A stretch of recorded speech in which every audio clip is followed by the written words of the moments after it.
ইসমে আজম কি? ইসমে আজম কথাটি আরবি। এখানে ইসম মানে হচ্ছে নাম, আর আজম অর্থ শ্রেষ্ঠ বা মহান। আল্লাহর অগণিত গুণবাচক নাম রয়েছে। এই নামগুলোর মধ্যে যেগুলিতে সবচেয়ে বেশি আল্লাহর মাহাত্ম্য ফুটে ওঠে সেগুলিকে ইসমে আজম বলা হয়ে থাকে। বিসমিল্লাহ শব্দটির মধ্যে ইসম আছে, মানে হলো আল্লাহর নামে।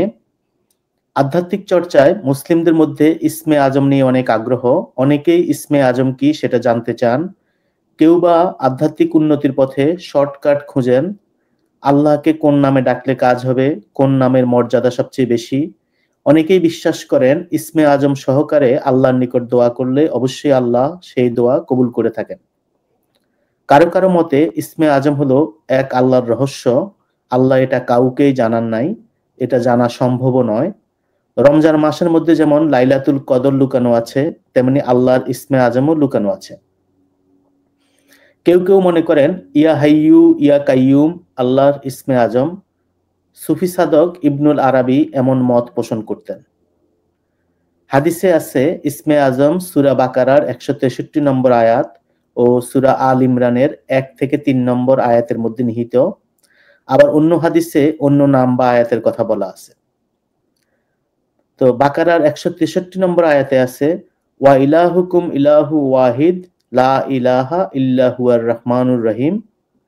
অর্থাৎ আর তোমাদের উপাস্য একমাত্র আল্লাহ, তিনি ব্যতীত আর কোনো উপাস্য নেই, তিনি পরম করুণাময় ও অতিশয় দয়ালু। কারো কারো মতে ইয়া জাল জালালি ওয়াল ইকরাম ইসমে আজম। কেউ মনে করেন ইসমে আজম হলো আল্লাহর প্রেমময় সত্তা আল ওয়াদুদ। কেউ বা মনে করেন আল ওয়াহিদ ইসমে আজম। কেউ মনে করেন আল্লাহ নামের মধ্যেই সকল রহস্য, আল্লাহ সেজন্য ইসমে আজম। হযরত আব্দুল কাদের জিলানী রহমতুল্লাহ আলাইহি বলেন ইসমুল আজম হলো আল্লাহ শব্দ, তবে শর্ত হলো তা পূর্ণ একাগ্রতা ও এখলাসের সঙ্গে বলতে হবে।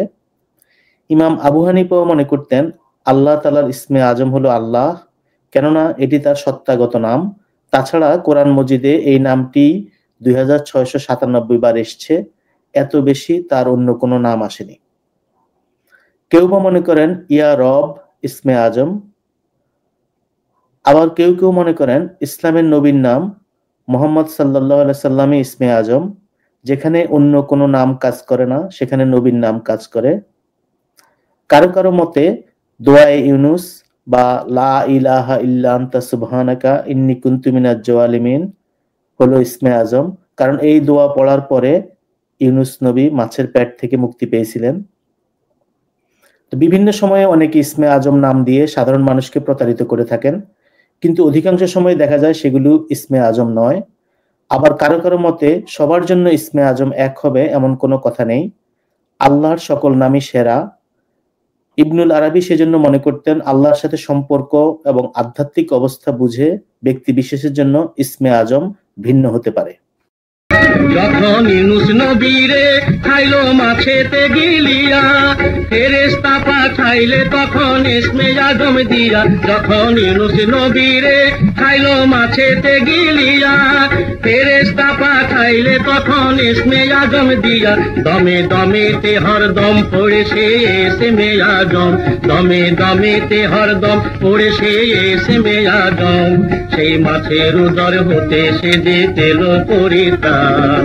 আল্লাহু আল্লাহু তুমি জানলে জালালুহু, শেষ করা তো যায় না গে তোমার গুণগান। আল্লাহু আল্লাহু।